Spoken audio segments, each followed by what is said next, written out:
Well, welcome to another video. This is going to be a short video explaining about machine polish pads, just a basic guide. If you own a DA polisher or a rotary like this one shown here, a VRG polisher, the same sort of principles apply. If you're just getting into detailing, you thought, well, you know, next step, I've done claying and decontamination, I'd like to have a crack at restoring my paint and enhancing my paint.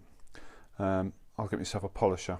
I did have a little bit of experience before with these polishers before, so I went out and bought a rotary and thought, you know, if you're going to do it, just go for a rotary.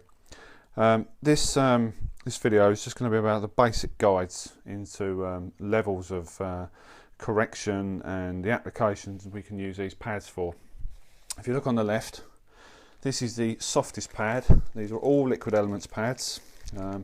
Why liquid elements? I've just found these generally the most durable pads I've found. There are literally, obviously you know, hundreds of different pads out there on different detailing sites and stockists. This one is obviously the softest one. It's used for applying sealants, liquid waxes, can be used for applying non-abrasive glazes. Next you have the yellow pad in the middle there. Tends to be like a workhorse pad. What do I mean by that? I mean a general purpose. You can remove light oxidation with it. You can correct. You know, you can de-swirl. Maybe not random deep scratches. You know, you might have to go to a higher cut pad.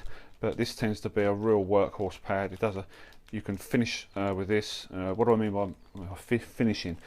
Finishing up, but basically means getting that gloss in. You know, removing holograms and making it really sort of pop, making that paint look the best you can.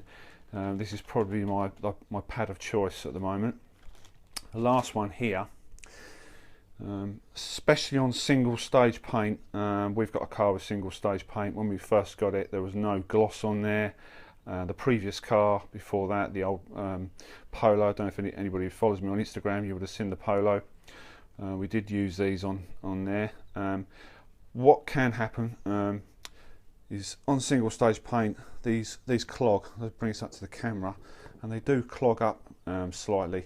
So what you can do, you can have a bucket of water next to you, and you can use your upholstery brush, remove this off the machine obviously, and then you can just gently go like that in the water, and it just gets rid of all that residue. Give it a really good rinse, thorough rinse under the tap, and then make sure, you know, it's not dripping wet. Put it back on your machine, away from the water, into a dry bucket, spin it up gently, go through your speeds, and that will get rid of all the water, and you're good to go again.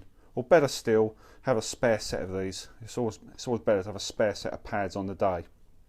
Well, the next thing I'm going to talk about is pad of choice. If you're just starting out doing machining, I would always go for the really soft pad, you know, the finishing pad, which tends to be this one. These do come in black. You'll see a lot of companies, they'll make a black pad, and it tends to be the finishing pad. This one's not, obviously. It will, you know, I can't say it would correct.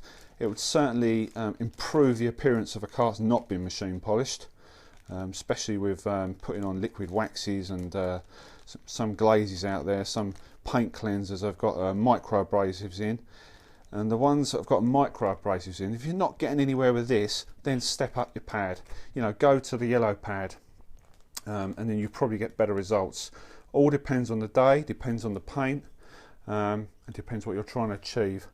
So I hope that's sort of a real basic rough guide into some of these pads. I've had several questions asked to me online, you know, which pad on the day, how do I do this, you know, and I'm not a professional. I've just got a fair bit of experience, and I hope to pass it on to you. So keep detailing, and don't forget to subscribe. You can get me on Instagram, direct message me, or you can leave some comments on the YouTube channel, and I'll see you again.